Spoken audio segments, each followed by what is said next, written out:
Shalom, shalom mon frère, shalom ma soeur. Bienvenue sur notre chaîne YouTube Élan de foi.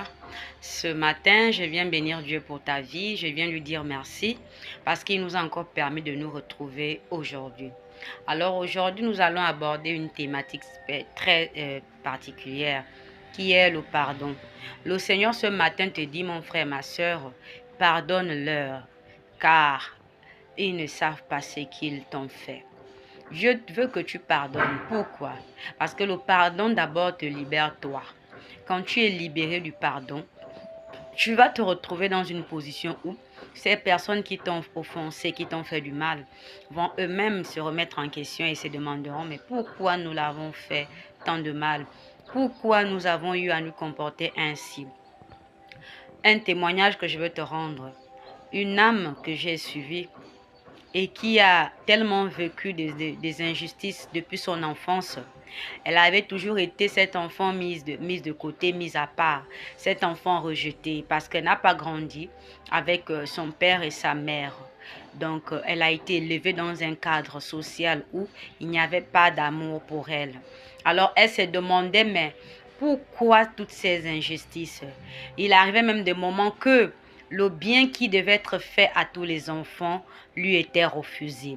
Elle était cet enfant qu'on pouvait vouer tout le temps aux tâches domestiques. Tout ce qui était négatif était toujours pour elle.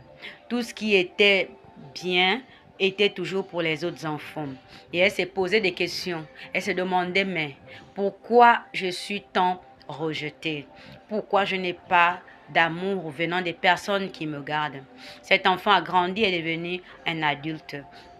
Cet enfant étant adulte s'est retrouvé dans une position où Dieu l'a béni sur le plan scolaire, universitaire. Cet enfant est devenu adulte et cet adulte a eu à s'intégrer dans la vie en société. Dieu l'a permis non seulement d'avoir des diplômes, mais également d'avoir une stabilité sociale.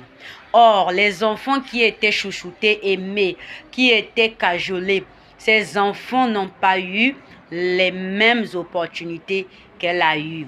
Bien qu'ils avaient un statut social, familial plus aisé, mais Dieu a permis une seule chose, que cet enfant qui était rejeté devienne ce pilier-là que beaucoup dans la famille pouvaient compter.